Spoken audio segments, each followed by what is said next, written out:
اس لیے کہ بعض مذاہب میں یہ بھی بڑے تصورات پائے جاتے ہیں کہ بھئی نہ کھاؤ گے نہ پیو گے تو اس سے تمہارے درجات بلند ہوں گے۔ ہاں درجات بلند ہوتے ہیں اللہ کے حکم کے مطابق، اگر آپ اپنے اوپر پابندی لگاتے ہیں، یعنی روزہ رکھ لیتے ہیں، اللہ کا حکم ہے آپ روزہ رکھتے ہیں، اللہ کا حکم ہے آپ ایک کام کو سر انجام دیتے ہیں، تو سر آنکھوں پر اس کا ضرور اور اجر اور ثواب ہے اور وہ خدا کے قرب کا باعث بنتا ہے۔ لیکن خود اپنے اوپر زیادتی کر کے کچھ پابندیاں لگا دینا، اس کا خدا کے ہاں کوئی بھی اجر نہیں ہے۔ یعنی مثال کے طور پر دیکھیے کہ رسول اللہ صلی اللہ علیہ وسلم کے 3 صحابہ نے، ایک نے یہ کہا کہ میں شادی نہیں کروں گا، دوسرے صحابی نے کہا کہ میں ساری رات جاگا کروں گا، عبادت کروں گا، اور تیسرے صحابی نے کہا کہ میں ساری زندگی روزہ رکھوں گا۔ تو رسول اللہ صلی اللہ علیہ وسلم کو جب پتہ چلا تو آپ نے ان کو بلایا، آپ نے فرمایا کہ مجھے دیکھو، میری سیرت تمہارے سامنے، میرا اسوہ تمہارے سامنے، میں نے شادیاں بھی کی ہیں اور میں رات کو سوتا بھی ہوں، عبادت بھی کرتا ہوں، اسی طرح میں کبھی روزہ رکھتا ہوں، کبھی روزہ نہیں بھی رکھتا۔ یعنی یہ وہ قسط ہے جس کا ہم نے کل ذکر کیا تھا کہ یہ اعتدال اور یہ توازن ہے کہ جو رسول اللہ صلی اللہ علیہ وسلم کی سیرت سے ہمیں معلوم ہوتی ہے۔ یعنی اب آپ دیکھیے کہ یہاں پہ اس بات کو بیان کرنے کے بعد کھاؤ اور پیو اور اسراف نہ کرو، یہ ناپسندیدہ بات ہو جاتی ہے۔ اب اس سے آگے فرمایا، یہ آیت بہت ہی اہم ہے، بات کو مزید واضح کرنے والی ہے۔ فرمایا کہ اے نبی صلی اللہ علیہ وسلم آپ فرما دیجئے کہ من حرم زینت اللہ التی اخرج لعبادہ والطیبات من الرزق، کہ اللہ کی زینت کو کس نے حرام کیا جو اس نے اپنے بندوں کے لیے نکالی، اور کھانے کی پاک چیزوں کو، جو زینت، زیبائش، آرائش، جو انسان لباس پہنتا ہے، اچھی گاڑی رکھ لیتا ہے، اچھے جوتے پہنتا ہے، اچھا گھر رکھتا ہے اور ہر چیز کو خوبصورت اور سلیقے سے لے کر چلتا ہے، تو بھلا اس پر اللہ نے کب حرام اس کو کیا؟ اور پھر یہ فرمایا کہ جو طیبات ہیں، حلال ہیں، پاکیزہ ہیں، ان کو کب اللہ نے حرام کیا؟ فرمایا قل ہی للذین آمنوا فی الحیات الدنیا خالصۃ یوم القیامہ، اے نبی صلی اللہ علیہ وسلم آپ کہہ دیجئے کہ وہ دنیا کی زندگی میں بھی ایمان والوں کے لیے ہیں، یعنی یہ زینت اور یہ نعمتیں، اور آخرت میں تو وہ خاص انہی کے لیے ہوں گی۔ یعنی دنیا میں کیا ہوتا ہے کہ اللہ کا کوئی فرما بردار ہے یا کوئی نافرمان ہے، کوئی مومن ہے، کوئی مومن نہیں ہے، کوئی کسی بھی نظریہ عقیدے سے تعلق رکھنے والا ہے، خدا کی نعمتیں سب کو ملتی ہیں۔ مومنوں کو بھی اس دنیا میں جو نعمتیں ہیں وہ ہیں، ان کے لیے بھی ہیں۔ یعنی مومنوں کا یہ رویہ نہیں، ہم یہ نہیں کہہ سکتے کہ یہ فلاں بڑا مومن ہے، کیوں؟ اس لیے کہ کھاتا نہیں ہے، اس لیے کہ پیتا نہیں ہے، اس لیے کہ چیتھڑوں میں پھرتا رہتا ہے، پھٹے ہوئے کپڑوں میں رہتا ہے، تو لہٰذا یہ بہت بڑا مومن ہے، اللہ کا بڑا تقرب اور قرب اس کو حاصل ہو گیا۔ تو یہ معیار نہیں ہے۔ تو اللہ پاک فرماتا ہے کہ دنیا میں بھی مومنین کا حصہ ہے، لیکن خاص جو آخرت ہے، فرمایا وہ تو ہے ہی مومنوں کے لیے۔ اب اختتام یہ ہوتا ہے، فرمایا کذالک نفسر الآیات لقوم یعلمون، اس طرح ہم آیات کو تفصیل سے بیان کرتے ہیں اس قوم کے لیے جو جانتے ہیں یا جاننا چاہتے ہیں، ان کے لیے ہم تفصیل سے بیان کر دیتے ہیں۔ تو ناظرین اکرام، ہم نے دیکھا کہ پہلے بھی آیات کا لفظ گزرا تھا، اب یہاں پر بھی آیات کا لفظ آیا ہے، یعنی اللہ سبحانہ و تعالیٰ یہ بیان فرماتا ہے کہ انسان کو اللہ نے یہ جو لباس کا شعور دیا، زینت کا شعور دیا، انسان کو بننے سنورنے کا شوق دیا، انسان اپنے آپ کو خوبصورت بناتا ہے، رکھ رکھاؤ سے چلتا ہے، اور انسان میں سلیقہ مندی ہے تو اس کو زیادہ پسند کیا جاتا ہے۔ یہ جو شعور ہے یہ خدا کا دیا ہوا ہے، اسی کی بنیاد پر پھر معاشرت وجود میں آتی ہے، اسی کی بنیاد پر ثقافت وجود میں آتی ہے، کلچر وجود میں آتا ہے، تہذیب وجود میں آتی ہے۔ اللہ سبحانہ و تعالیٰ اسی بات کو یہاں پر بیان فرماتا ہے، یعنی جب عبادت کا ذکر ہوگا، خدا کے قرب اور تقرب کا ذکر ہوگا، تو ان باتوں کی نفی نہیں کی جائے گی، ان کو کبھی بھی منہا نہیں کیا جائے گا، ایکسکلوڈ نہیں کیا جائے گا، یہ سب کچھ شامل ہوگا۔ آپ اسی دنیا میں رہیں گے اور یہ سب کچھ آپ اختیار کریں گے، بس ایک کام ہے جو ہمارا کرنے والا ہے، جو ہم پر لازم اور ضروری ہے، وہ یہ ہے کہ ہم دنیا میں رہیں، دنیا ہم میں نہ رہے۔ لوگ اس طرح کرتے ہیں کہ دنیا کو ہی اپنا اوڑھنا بچھونا بنا لیتے ہیں، خدا کو بھول گئے، دین کو بھول گئے، آخرت کو بھول گئے، اور حرام حلال کا فرق کیے بغیر بس اسی دنیا کو ہی اپنا مقصد، اپنا منتہا بنا لیتے ہیں۔ اللہ سبحانہ و تعالیٰ اس کے بارے میں منع کرتا ہے۔ باقی مومنین کا بھی حصہ دنیا میں ہے، اچھا پہنے، اچھا کھائیں، اچھا پئیں، اچھی زندگی گزاریں. یہ خدا کے قرب کے خلاف نہیں ہے، خدا سے دور کرنے والی نہیں ہے، بلکہ خدا کی رضامندی اور خوشنودی کا باعث بنتی ہیں. یہ قرآن مجید یہاں پر ہمیں تعلیم دیتا ہے، اور کفار و مشرکین کے جو نظریات اور عقائد تھے ان کا بھی رد ہو جاتا ہے. آج کے دور میں بھی جو جوگ کا، رہبانیت کا جو نقطہ نظر ہے اس کا بھی رد قرآن پاک کر دیتا ہے. قرآن قسط کی تعلیم دیتا ہے، یعنی عدل، توازن اور اعتدال کی. ناظرین کرام، یہاں وقت ہوا چاہتا ہے ایک بریک کا، ہمارے ساتھ رہیے گا.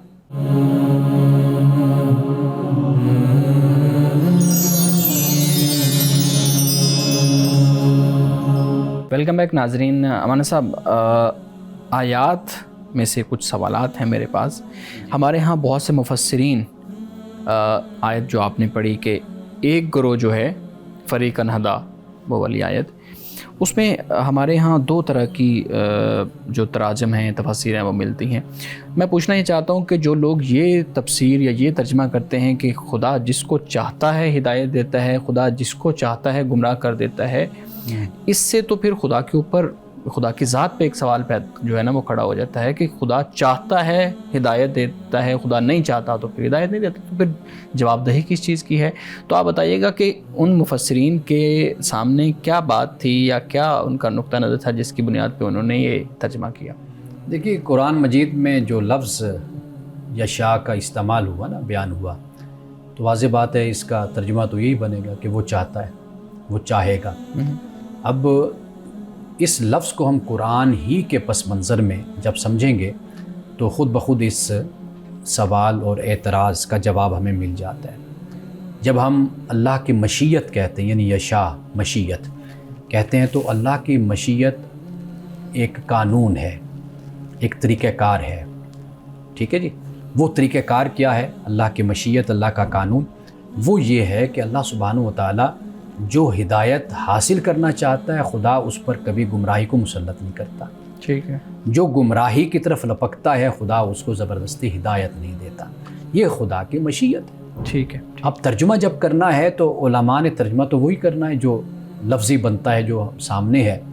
تو لہٰذا ترجمے سے اگر کوئی اشکال پیدا بھی ہوتا ہے تو پھر اس کا طریقہ یہی ہوتا ہے کہ پھر اہل علم سے رابطہ کر لیا جائے یا تفاسیر سے رابطہ کر لیا جائے، تو پھر ان سوالوں یعنی اس کا مطلب بالکل یہ نہیں ہے کہ خدا جس کو چاہتا ہے اس کو گمراہ کر دیتا ہے اور پھر وہ آخرت میں اس کا کوئی جواب نہیں. ہم جب چاہنے کا لفظ بولتے ہیں نا، ہمارے ہاں وہ ایک سلطان کا، بادشاہ کا تصور قائم ہوتا ہے، آمریت کا تصور قائم ہوتا ہے. وہ یہ کہ بادشاہ ناراض ہوا تو اچھے بھلے انسان کو کہ جس نے کوئی کارنامہ بھی سر انجام دیا اس کو سزا دے دی، اور ایک شخص ہے کہ غلطی کی، جرم کیا، لیکن بادشاہ اچھے موڈ میں ہے تو اس کو معاف کر دیا.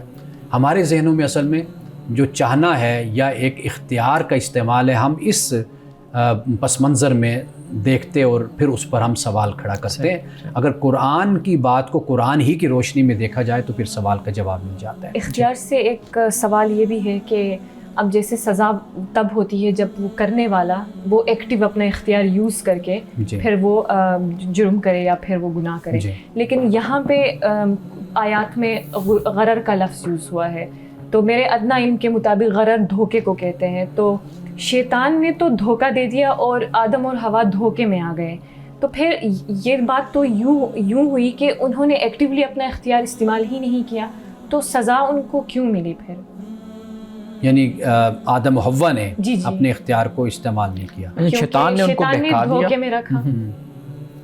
دیکھیے یہ جو ہے نا تصور سزا کا، یہ سزا نہیں ہے، یہ خدا کی طرف سے آزمائش، امتحان. یعنی ایسا نہیں ہے کہ خدا نے کہا ہو کہ جیسے ابلیس سے کہا کہ تم یہاں سے دور ہو جاؤ، چلے جاؤ، تم رجیم ہو، فإنک رجیم. ایسا نہیں، آدم و حوا کو یہ نہیں کہا. آدم و حوا نے جب ان سے یہ خطا ہوئی اللہ کی بارگاہ میں رجوع کیا، توبہ مانگی، اللہ نے ان کی توبہ کو قبول کیا.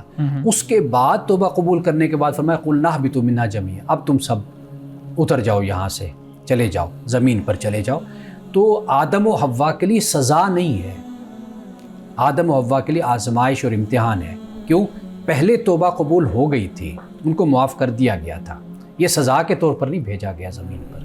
صحیح صحیح. اچھا مولانا صاحب، آپ نے رسول اللہ صلی اللہ علیہ وآلہ وسلم کی اس حدیث کا حوالہ دیا کہ آپ نے اپنے اصحاب سے کہا کہ میں روزے بھی رکھتا ہوں، میں خدا کی عبادت بھی کرتا ہوں اور میں نے شادی بھی کی ہوئی ہے.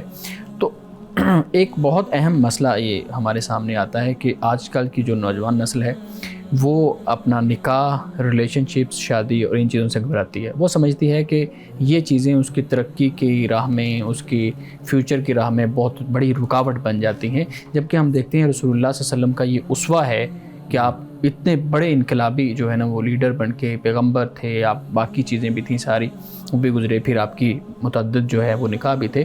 تو نوجوان اپنے اس خوف کو کیسے جو ہے نا وہ کم کریں؟ پہلے تو آپ یہ بتائیے گا کہ واقعی یہ خوف ان کا آج کے دور میں بنتا بھی ہے یا نہیں؟ دیکھیے، پہلی بات یہ ہے کہ یہ سب کچھ تعلیم ہم گھر سے بچوں کو دیتے ہیں، ان کی پھر یہ سوچ پروان چڑھتی ہے. ہم اپنے گھر میں بچوں کو جب تربیت کر رہے ہوتے ہیں، ہم ان کو ہمیشہ ذہن میں یہ بات ڈالتے ہیں کہ آپ نے ڈاکٹر بننا ہے، آپ نے انجینئر بننا ہے، آپ نے یہ بننا ہے، آپ نے وہ بننا ہے، ڈھیر سارا پیسہ اکٹھا کرنا ہے، آپ نے پیسے لانے، گھر خریدنا ہے، آپ نے یہ کرنا ہے. یہ باتیں ہم بچوں کے ساتھ مادیت کی کرتے رہتے ہیں. اس میں کوئی حرج نہیں ہے، بچوں کا کیریئر ہونا چاہیے، بچوں کی تعلیم ہونی چاہیے، لیکن بیلنس کے ساتھ سارا معاملہ ہونا چاہیے. ہم جب بچوں کو خود اس طرح کی ڈوز دیتے ہیں، اس طرح کی خوراک دیتے ہیں، جب وہ بڑے ہو جاتے ہیں وہ پھر اس میں پختہ ہو جاتے ہیں. تو ایک تو ہماری اپنی غلطی ہے. ہم نے دیکھا ہے معاشرے میں کہ بچے پھر اسی ڈگر پر چلتے ہیں، وہ بہت کچھ بن بھی جاتے ہیں، بن کر بھی شادی نہیں کرتے. یعنی ان کی تنخواہیں بھی بہت بڑی بڑی تنخواہیں ہوتی ہیں، بھاری تنخواہیں ہوتی ہیں، اس کے باوجود اس طرف نہیں آتے. تو ایک تو ہمیں اپنے گھر کے ماحول کو درست رکھنا چاہیے اور درست کرنا چاہیے کہ ہم اپنے بچوں کی تربیت اس انداز میں کریں کہ وہ بیلنس کے ساتھ، یعنی کمائیں بھی صحیح اور ان کو یہ بھی پتہ ہو کہ بشری اور انسانی تقاضا ہے. انسان گھر بناتا ہے، شادی کرتا ہے، بچے ہوتے ہیں، زندگی بھرپور گزارتا ہے. یہ جو چیز ہے یہ بھی بچوں کی تربیت اور تعلیم میں شامل کیا جائے. یہ خود ہمارے ہاں خاص طور پر مڈل کلاس، ان کی یہ بہت بڑی غلط فہمی ہے کہ وہ اس طریقے سے اپنے مالی مسائل کو حل کر لیں گے. مالی مسائل کے حل کرنے کے بعد پھر وہ جب دیکھیں گے نفسیاتی مسائل اور اس طرح کے مسائل کا سامنا ہوگا. تو لہٰذا میں والدین سے یہ بات کہہ رہا ہوں کہ وہ آغاز سے اپنے بچوں کی تربیت اس طرح کریں کہ زندگی کے جو مختلف خانے ہیں ان کو بھی وہ ساتھ ساتھ لے کر چلیں. صحیح صحیح. یہاں پہ میں ایک وضاحت چاہوں گی. یہاں قرآن میں ان آیات میں لفظ استعمال ہوا ہے زینت کا، اور پھر ان کو عبادت کے ساتھ جوڑا گیا ہے کہ آپ عبادت کے لیے جائیں تو زینت اختیار کریں. تو آپ لفظ زینت پہ تھوڑا روشنی ڈالیے گا کہ یہ اتنا امپورٹنٹ کیا، پہلے تو کیا ہے اور پھر اتنی امپورٹنٹ کیوں ہے کہ انہیں عبادت کے ساتھ جوڑا گیا ہے؟ قرآن مجید میں یہ لفظ مختلف معنی میں استعمال ہوا ہے، لیکن یہاں پر جو بیان ہوا ہے وہ ہے انسان کا لباس، ظاہری طور پر آرائش. یہ یہاں خاص طور پر اللہ سبحانہ و تعالیٰ لباس بھی فرما سکتا تھا، لیکن یہاں پر زینت فرمایا. کیوں؟ اس کے جو اپوزٹ نظریہ اور عقیدہ تھا اس کا رد کر دیا گیا. ایک تو وہ جو ہم پہلے بات کرتے رہے بے لباسی میں عبادت کرنا، ایک تو اس کا خاتمہ ہو گیا. دوسری بات یہ ہے کہ یہ جو عام تصور ہوتا ہے کہ بھئی عبادت کرنی ہے تو انسان اچھا لباس نہ ہو، چیتھڑے ہوں، انسان نے بس اس طرح رہبانیت کی حالت میں ہو، تو یہ ایک بڑا انسان کے مقرب ہونے کی علامت ہوتی ہے. اللہ زیادہ خوش ہوتا ہے اور الہ اپنی قربت عطا کرتا ہے. ایک تو دوسری بات یہ کہ اس کو رد کر دیا. اللہ پاک نے یہاں پر یہ میسیج اور یہ پیغام دیا ہے کہ جو اللہ نے آپ کو مال دولت سے نوازا ہے اس کا اظہار بھی آپ اپنے وجود پر، اپنے جسم پر آپ کیجئے. وہ زینت ہے، اس کا ضرور آپ اہتمام کریں. تو یہاں پر زینت سے مراد ظاہری آرائش کہہ لیں، لباس کہہ لیں، خوبصورتی کہہ لیں، خود کو مزین کرنا، بیوٹیفائی کرنا ہے، وہ اس سے مراد ہے. اور بالکل اس نظریے کی یہاں پر تردید ہو گئی کہ ظاہر کوئی باطن کے تزکیے کے لیے رکاوٹ بنتا ہے کہ ہم ظاہر کو جتنا اچھا کر لیں گے تو باطن پھر اچھا نہیں ہوگا. تو ایسا نہیں ہے، ظاہر اچھا ہوگا تو باطن بھی اچھا ہو جائے گا. اور ڈاکٹر صاحب یہاں پہ اسراف بھی انہی کے بعد آیا ہے، تو کیا یہ جو لفظ اسراف ہے یہ صرف کلو وشربو کے ساتھ آیا ہے یا پھر یہ زینت کے ساتھ بھی آیا ہے کہ زینت میں بھی اسراف نہ؟ اب دیکھیے یہاں پر ایک اور انتہا پیدا ہو جاتی ہے نا، یعنی ایک انتہا تو یہ بے لباس ہو جانا اور انسان اپنے آپ کو سمجھے کہ بس یہ تقرب کا راستہ ہے. دوسری انتہا پھر یہ ہو جاتی ہے جب اللہ کہتا ہے کھاؤ پیو، انسان ہے نا آخر، تو وہ پھر اس میں بھی آگے بڑھنا شروع ہو جاتا ہے۔ تو اس لیے اللہ نے ساتھ ولا تسرفوا بھی کہہ دیا کہ بھی کھاؤ پیو ٹھیک ہے لیکن اسراف نہ کرو۔ اسراف جو آپ کہہ رہی ہیں نا، وہ قرآن پاک نے ایک اور مقام پر اس بات کو عموم کے ساتھ بیان کیا، جس سے ہمیں یہ معلوم ہوتا ہے کہ مال اور دولت دیگر جو چیزیں ہیں ان میں بھی فضول خرچی نہیں ہونی چاہیے۔ صحیح اور زینت میں بھی۔ جی ناظرین کرام، یہاں وقت ہوا چاہتا ہے ایک بریک کا، ہمارے ساتھ رہیے گا۔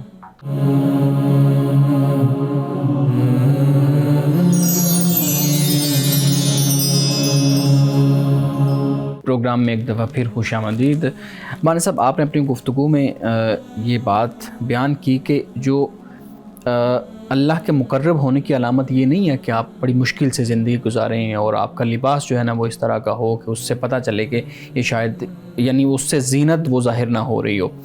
تو میں پوچھنا یہ چاہتا ہوں کہ ہم نے بچپن سے ہی یہ پڑھا ہے کہ رسول اللہ صلی اللہ علیہ وسلم جو ہے نا وہ ان کے کپڑوں پہ پیوند لگے ہوتے تھے، آپ کا جوتا جو ہے نا وہ سلائی ہوا ہوتا تھا، آپ اپنے جوتے کو خود سی لیا کرتے تھے۔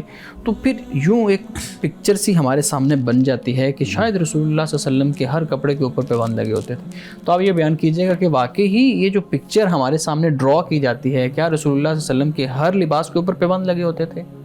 دیکھیے، آپ علیہ الصلوۃ والتسلیم کی زندگی مکۃ المکرمہ میں، مکی زندگی اور مدنی زندگی، اس میں کئی سال ایسے بھی گزرے کہ جو تنگ دستی کے سال مسلمانوں کے تھے، مشکلات اور مصائب کے اور آزمائش کے سال تھے۔ آپ علیہ الصلوۃ والتسلیم کے ساتھ صحابہ بھی انہی مسائل کا شکار بھی ہوئے۔ ٹھیک ہے۔ جیسے خاص طور پر جب مکۃ المکرمہ سے ہجرت کر کے مسلمان مدینے آئے، واضح بات ہے کہ رشتہ دار مکہ میں رہ گئے، کاروبار وہاں رہ گیا، تجارت رہ گئی، اور بہت سے صحابہ ایسے تھے کہ جن کو مال اور دولت ساتھ نہیں لانے دیا گیا، جی ان پر قبضہ کر لیا گیا یا ان کو اکیلا وہاں سے نکال دیا گیا۔ ان حالات میں وہ مدینۃ المنورہ تشریف لائے۔ اب یہ وہ حالات تھے کہ جن میں ایسا موقع بھی آیا کہ جب حضور علیہ الصلوۃ والتسلیم کا جو آپ نے ذکر کیا، یعنی آپ کے نالین مبارک ہیں، آپ کے جوتے ہیں، آپ کا لباس مبارک ہے، تو اس میں یہ بات روایات میں نقل کی جاتی ہے۔ لیکن آپ یہ بات یاد رکھیے کہ زمانہ ایک جیسا اور وقت ایک جیسا نہیں رہتا۔ آپ علیہ الصلوۃ والتسلیم کا وہ زمانہ بھی آتا ہے کہ جو بہت ہی دنیاوی لحاظ سے خوشحالی کا زمانہ بھی ہے۔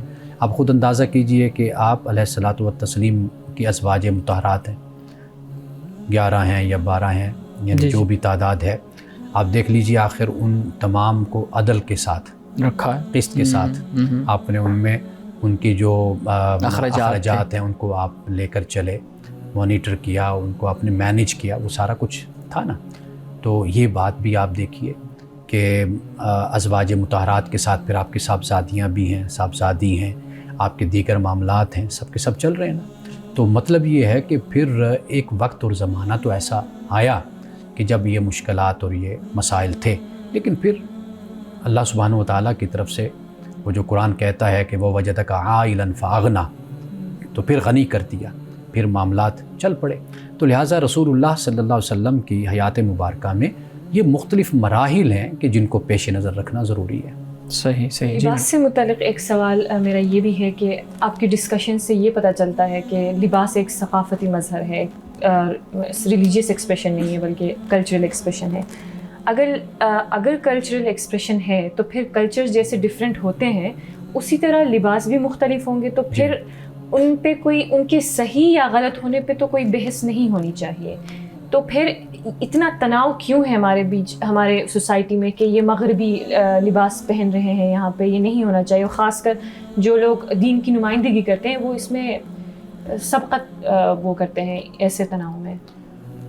قرآن مجید اب تک جو ہم نے پڑھا، مطالعہ کیا، اس سے ہمیں جو معلوم ہوتا ہے وہ صرف اور صرف ایک تو اخلاقی بنیاد وہ سامنے رکھنی چاہیے، یعنی آپ کا لباس ایسا ہو کہ جو اخلاقی تقاضوں کے مطابق ہو، یعنی جو ایک معاشرے میں ہوتا ہے، عرف ہوتا ہے، جو ایک تعلیم ہوتی ہے، جو آپ معاشرے میں اجتماعی طور پر خیال کیا جاتا ہے کہ یہ اچھا نہیں ہے، یہ اچھا ہے، یہ نہیں پہننا چاہیے، یہ پہن سکتے ہیں، یہ ایک تو یہ بنیادی بات۔ دوسری بات یہ ہوتی ہے کہ لباس میں ہمیشہ اس بات کا بھی خیال کیا جاتا ہے کہ جیسے ہم کہتے ہیں کہ شرک کا کوئی اس میں عنصر ایسا نہ ہو کہ آپ لباس پہن رہے ہیں تو اس میں کوئی خلاف توحید یا خلاف اسلام، خلاف دین نہ ہو.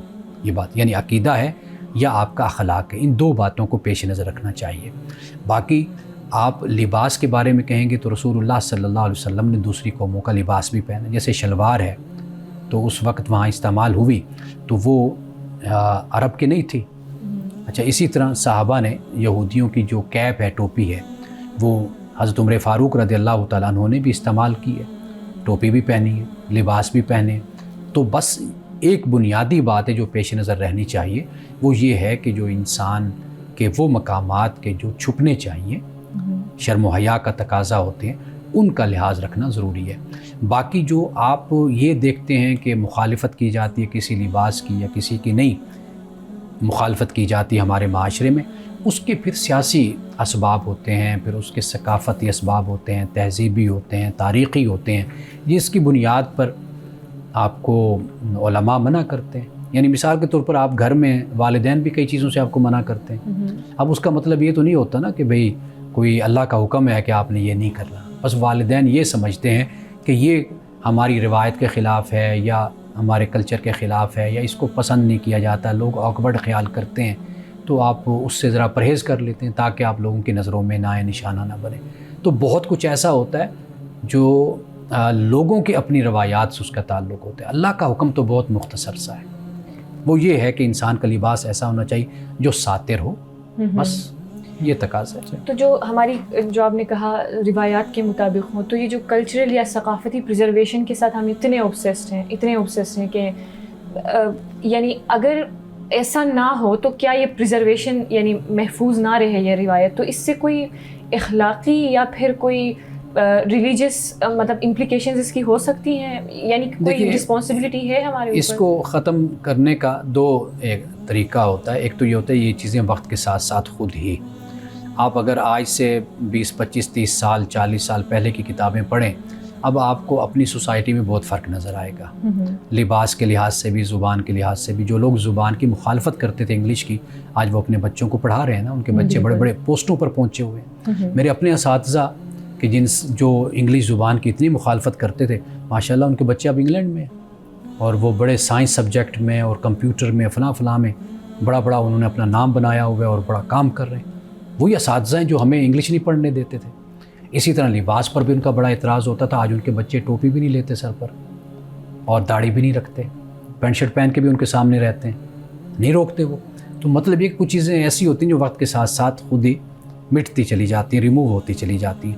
دوسری بات ہے کہ ایجوکیشن جو ہے نا، یہ چیزوں کو خود بخود ختم کرتی ہے. ہم جب ایک دائرے میں بند رہتے ہیں نا، مثال کے طور پر ایک بندے نے ساری زندگی فقہ حنفی کے مطابق ماحول کو دیکھا ہو مسجد میں، تو وہ کچھ اور کرتے ہوئے دیکھے گا نا کسی کو، وہ کہے گا یہ تو اسلام کے خلاف ہے. اسے یہ نہیں پتہ ہوتا کہ یہ فقہ حنفی کے خلاف ہے، اسلام کے خلاف نہیں ہے. تو یہی مسئلہ ہمارے ساتھ ہوتا ہے. جیسے جیسے ایکسپوجر ملے گا ہمیں پتہ چلے گا کہ ہم اصل پابند صرف اسی دائرے کے ہیں جو ہمیں اسلام نے مہیا کیا ہے. تو مطلب آپ کی رائے سے یہ ظاہر ہو رہا ہے کہ ہمیں مقاصد شریعہ میں دین کی حفاظت کو دیکھنا ہے. ایز لانگ ایز وہ دین کو محفوظ رکھ رہا ہے، ہمارا جو بھی روایت ہے یا جو لباس ہم پہنتے ہیں، تو پھر وہ ٹھیک ہے. لیکن ایک مسئلہ ہے بالخصوص ان کے لیے جو باہر رہتے ہیں اور جو نان اسلامک اسٹیٹس میں رہتے ہیں. تو وہاں پہ اب جیسے فرانس میں ایشو یہ تھا کہ آپ حجاب نہ کریں کیونکہ یہ اسٹیٹ کہہ رہی ہے، تو اس وقت وہ مسلمان کیا کریں؟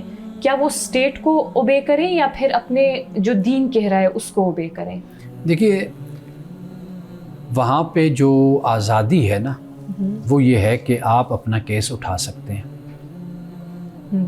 یعنی آپ پارلیمنٹ میں جائیں، آپ وہاں پر مختلف جو فورم ہیں ان پہ جائیں، ان سے بات کریں، وہ آپ کی بات کو سنتے ہیں اور جمہوری بنیادوں پر وہ آپ کا ساتھ دیں گے.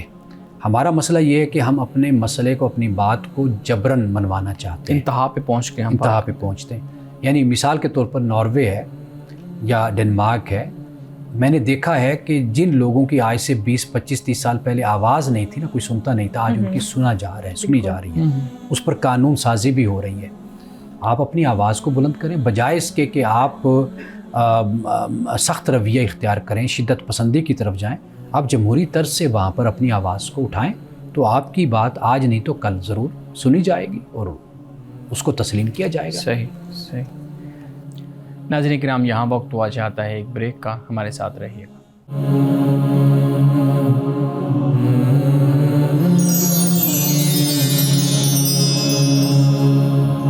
پروگرام میں ایک دفعہ پھر خوش آمدید۔ امانا صاحب، بات ہو رہی تھی لباس پہ، جی، تو آپ نے کہا کہ یہ اصل میں ایک کلچرل یا آپ کا ثقافتی معاملہ ہے، اس کا مذہب کے ساتھ اس طرح تعلق نہیں بنتا کہ یہ لباس مذہب کا ہے، یہ نہیں ہے۔ تو پھر ہم دیکھتے ہیں کہ ہمیں بہت سی رسول اللہ صلی اللہ علیہ وسلم کی جو روایات ہیں وہ ایسی ملتی ہیں کہ آپ صلی اللہ علیہ وسلم نے ریشم کا جو لباس ہے اس کو پہننے سے منع کیا ہے۔ ایسی روایات پھر ہمارے سامنے کیوں ہوتی ہیں اگر یہ مذہب کا معاملہ نہیں ہے تو؟ بات یہ ہے کہ مذہب کا معاملہ لباس نہیں ہے، مذہب کا معاملہ آپ کا اخلاق ہے۔ ٹھیک ہے، وہ لباس، وہ طرز کہ جس سے آپ میں تکبر پیدا ہو، آپ میں خود نمائی پیدا ہو، آپ اپنی دولت کی نمائش کریں، تو وہ مسئلہ تو اخلاقی مسئلہ ہے نا۔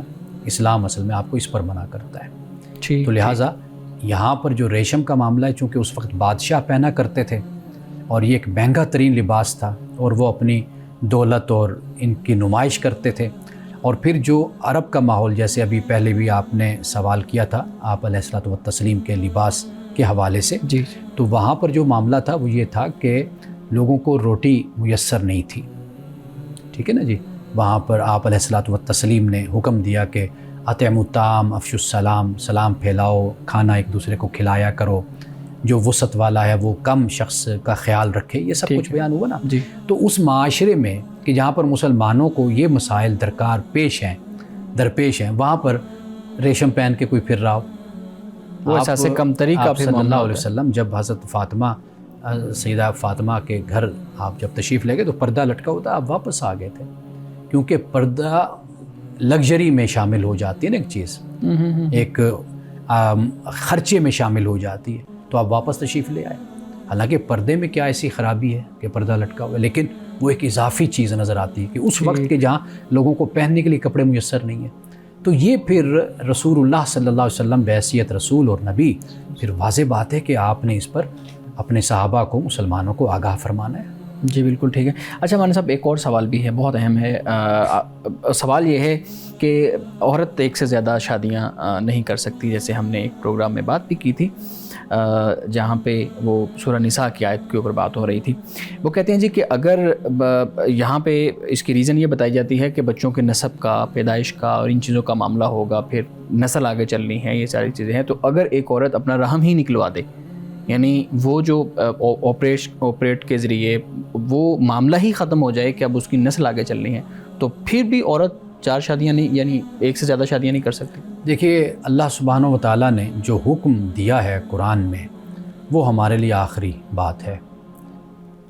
بالکل، بے شک، اس میں کوئی شک نہیں ہے۔ آپ دیکھیے نا، مثال کے طور پر کوئی بھی قانون ملک کا ہوتا ہے، کوئی ٹریفک لائٹ کی پابندی نہیں کرتا، ٹریفک قانون کی پابندی نہ کرنے پہ جرمانہ ہوتا ہے نا۔ کوئی یہ کہے کہ جی میں گاڑی کو بچا سکتا ہوں، اپنے آپ کو بچا سکتا ہوں، میں بڑا ماہر ڈرائیور ہوں، تو لہٰذا میرے لیے یہ ٹریفک قوانین کو ختم کر دیا جائے، مجھے ایکسیپشنل دے دیا جائے، ایگزیمپٹ کر دیا جائے، تو میرا خیال ہے کہ یہ کبھی نہیں ہوتی بات یہ کہ جو قانون ہے آپ پر وہ ہر صورت میں نافذ ہونا ہی ہونا ہے، اس کی پابندی کرنا آپ پر لازم اور ضروری ہے۔ اللہ سبحانہ و تعالیٰ کا یہ حکم ہے، آپ اس کی معاشرہ آنے والے وقت میں ایک صورت کیا 10,000 صورتیں بھی نکال لیں، لیکن جو خدا کا حکم ہے وہ ہمارے لیے اٹل ہے، آخری ہے، ہم اس سے سر منہ انحراف نہیں کر سکتے ہم اس سے۔ بالکل ٹھیک ہے، بالکل ٹھیک ہے۔ اسی سے متعلق ایک اور سوال ہے، اس پہ بھی آپ بات کیجیے گا۔ کہتے ہیں جی اگر 2 لوگ جو ایک ہی جنس کے ہوں، یہ ہمارے ناظرین کی طرف سے سوالات آئے ہوئے ہیں، پوچھتے ہیں جی اگر 2 لوگ جو ایک ہی جنس کے ہوں، وہ اگر کسی کو نقصان نہیں پہنچا رہے، کسی کو جو ہے نا وہ تنگ نہیں کر رہے، تو ان کا آپس میں جنسی تعلق قائم کرنا اسلام اس کو حرام کیوں کہتا ہے؟ فطرت جو بیان کرتی ہے اور جو فطرت کے عین مطابق ہے اسی کو اسلام نے جائز قرار دیا ہے، اور وہی واحد طریقہ ہے جو قرآن نے بیان کیا اور جو انسانیت نے جس کو تسلیم کیا۔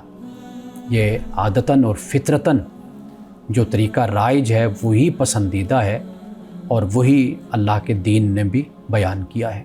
تو لہٰذا اس کے علاوہ جو کچھ بھی ہے وہ حرام ہے، وہ ناجائز ہے. اور حضرت لوط علیہ السلام کی جو قوم تھی اس پر جو عذاب اترا، اس کی وجوہات میں سے ایک وجہ عذاب کی یہ بھی تھی کہ وہ اس لت میں مبتلا ہو گئی تھی.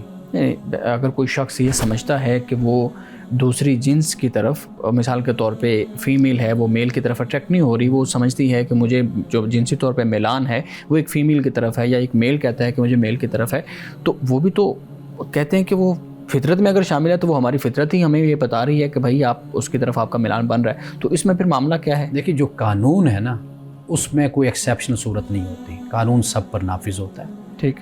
باقی اگر کوئی نفسیاتی مسئلہ ہے تو اس کا علاج ہونا چاہیے. ٹھیک ہے. بہت سے لوگ ہیں کہ جن کو بہت سے نفسیاتی مسائل ہوتے ہیں، تو ان نفسیاتی مسائل کا آج کے دور جدید میں حل موجود ہے. ماہرین کے پاس جائیں، علاج کروائیں. لیکن یہ ہے کہ جو قدرت کا قانون اور طریقہ ہے اس کو ہی الٹ پلٹ کر دینا صرف اس بنیاد پر کہ جی میں اس طرف راغب نہیں ہوں یا میں اس طرف راغب ہوں، تو اس کی بنیاد پر قانون نہیں تبدیل ہوتا. یہ ایک نفسیاتی مسئلہ ہے، یہ ایک نفسیاتی مسئلہ ہے، استثنائی مسئلہ ہے. تو جب اس طرح کے مسائل جو بالکل اکثریت سے ہٹ کر ہوتے ہیں، بلکہ پوری انسانیت سے تقریباً ہٹ کر ہوتے ہیں، تو ان مسائل کا کوئی علاج ہونا چاہیے. یہ اب نارمیلٹی ہے یہ. جی بالکل ٹھیک ہے. اچھا مولانا صاحب، آخری سوال ہمارے ناظرین کی طرف سے وہ پوچھتے ہیں جی ایک ویڈیو چل رہی ہے، انہوں نے اس ویڈیو کا بھی حوالہ دیا ہے، میں ان کا نام نہیں لے رہا، خاتون کی ویڈیو ہیں. وہ کہتی ہیں جی وہ بتا رہی تھیں کہ وہ گھر کبھی کامیاب نہیں ہوتے جہاں عورت کی حکمرانی ہوتی ہے. تو آپ کی اس پہ کیا رائے ہے؟ یہ ایک حدیث روایت بیان کی جاتی ہے کہ رسول اللہ صلی اللہ علیہ وسلم نے یہ فرمایا، لیکن اس پر خود محدثین کی جرح موجود ہے، ان کا نقد اس پر موجود ہے. تو لہٰذا یہ کوئی ایسا حوالہ نہیں ہے کہ جس کی بنیاد پر ہم کوئی رائے قائم کریں یا کوئی ہم فتویٰ دیں. ایک ہی بات صرف میں عرض کروں گا یہاں پر، آپ دیکھیے کہ یہ بات بالکل مشاہدے کے بھی خلاف ہے، تجربے کے بھی خلاف ہے. وہ یہ کہ ہم نے دیکھا ہے کہ بلکہ جہاں پر عورت کی حکمرانی ہوتی ہے وہ ملک بھی اچھا چل رہا ہوتا ہے، وہ آفس، وہ ادارہ بھی اچھا چل رہا ہوتا ہے. ٹھیک، یہ تحقیق ہے، آپ دیکھ لیجئے. تو اگر ایک بھی ملک ایسا ہمارے سامنے آتا ہے کہ جو عورت کی حکمرانی میں بہت اچھا چلا، اس نے ترقی کی، ہر پہلو سے ترقی کی، تو پھر اس حدیث میں جو بات بیان کی جا رہی، روایت جو نقل کی جاتی، پھر اس کی اتھینٹسٹی کہاں رہ جاتی ہے؟ جی بالکل ٹھیک ہے. مولانا صاحب آج کے حدیث مبارکہ بیان کیجیے گا. حضرت مالک، امام مالک رضی اللہ تعالیٰ عنہ یہ فرماتے ہیں، اور یہ موطا امام مالک میں بیان ہے، اور اس حدیث کا نمبر ہے 1712. آپ اس کو کہہ لیجئے کہ یہ حضرت امام مالک کا یہ قول ہے، اور انہوں نے یہ قول موطا امام مالک میں یعنی اپنی جو حدیث کی کتاب ہے اس میں نقل کیا ہے. فرماتے ہیں کہ حضرت لقمان سے کسی نے پوچھا کہ تم کس وجہ سے اتنی بزرگی حاصل کر پائے، یعنی یہ جو بزرگی آپ کو حاصل ہوئی، یہ اس کی وجہ کیا ہے، اس فضل کی وجہ کیا ہے؟ تو انہوں نے جواب دیا، سچ بولنے، ایمانداری اور لغو کام چھوڑ دینے کی وجہ سے یہ مجھے بزرگی ملی ہے. یعنی سچ بولیں اور ایمانداری کی زندگی گزاریں، اور لغو اور فضول قسم کے جو کام ہیں اور باتیں ہیں ان کو چھوڑ دیں، تو پھر اللہ تعالیٰ انسان کو فضل اور بزرگی عطا فرماتا ہے. ناظرین کرام، اس دعا کے ساتھ اپنے پروگرام کا اختتام کریں گے. اللہ رب العزت حسن کلام اور تاثیر کلام عطا فرمائے، ہماری زبان کے گروں کو کھول دے اور سننے والوں تک خیر کا پیغام پہنچے. اجازت دیجیے، خدا حافظ.